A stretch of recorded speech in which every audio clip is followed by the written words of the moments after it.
লিখছে যার নামহীন একটা ফেসবুক অ্যাকাউন্ট, কোনো নামও নাই, প্রোফাইলে ঢুকে আপনি দেখবেন ফেক অ্যাকাউন্ট, রাইট? এখন সে দেশের জনপ্রিয় ও বিতর্কিত অভিনেত্রী আসনা হাবিব ভাবনা, যিনি যেমন অভিনয়ে সাহসী ঠিক তেমনই নিজের জীবন নিয়ে নির্ভীক। সাম্প্রতিক এক সাক্ষাৎকারে তিনি জানালেন, নামহীন বা ফেক অ্যাকাউন্ট থেকে আসা সমালোচনায় তার বিন্দুমাত্র আগ্রহ নেই।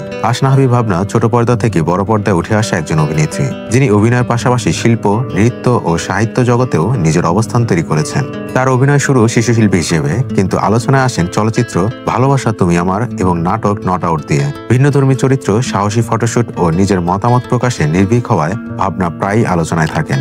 ভক্ত যেমন তার রয়েছে, সমালোচকও কম নয়। কখনো পোশাক নিয়ে, কখনো স্টেটমেন্ট নিয়ে নেটিজেনদের আক্রমণের শিকার হন ভাবনা। তবু তিনি কখনো পাল্টা প্রতিক্রিয়ায় উত্তেজিত হননি, বরং বারবার বলেছেন, আমি যা পছন্দ করি তাই করি। এবারও তিনি স্পষ্টভাবে জানালেন, ফেক অ্যাকাউন্টের মন্তব্যে আমার কিছু যায় আসে না। সাম্প্রতিক এক সাক্ষাৎকারে ভাবনা বলেন, একজন লুকিয়ে লুকিয়ে লিখছে যার নামহীন একটা ফেসবুক অ্যাকাউন্ট, কোনো নামই নাই, প্রোফাইলে ঢুকে আপনি দেখবেন ফেক অ্যাকাউন্ট। এখন সে কোথায় বসে কি লিখছে তাতে আমাদের কি যায় আসে। এই বক্তব্যের মাধ্যমে তিনি পরিষ্কার করে দিলেন, নিজের প্রতি অন্যের নেতিবাচক দৃষ্টিভঙ্গিকে তিনি পাত্তা দেন না। ভাবনার ভাষায়, আমি আমার কাজ ও ব্যক্তিগত জীবনের মধ্যে স্পষ্ট সীমারেখা টানি। সমালোচনা বা প্রশংসা দুটোরই আমার জীবনে প্রভাব সীমিত। ভাবনার এই স্পষ্ট বক্তব্যের পর সোশ্যাল মিডিয়ায় দেখা যায় মিশ্র প্রতিক্রিয়া। অনেকে তার আত্মবিশ্বাসের প্রশংসা করেছেন, বলেছেন ভাবনা নিজের মতো বাঁচে, এটাই তার সৌন্দর্য।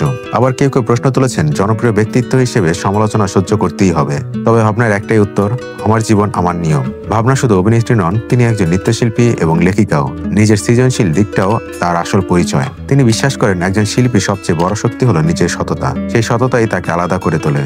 এই কারণেই যত সমালোচনা আসুক, ভাবনা নিজের কণ্ঠ থামান না। বাংলাদেশে বিনোদন অঙ্গনে এখনো নারীরা স্বাধীনভাবে মত প্রকাশ করলে সমালোচনার মুখে পড়েন। ভাবনা সেই জায়গায় দাঁড়িয়ে একরকম প্রতীক হয়ে উঠেছেন।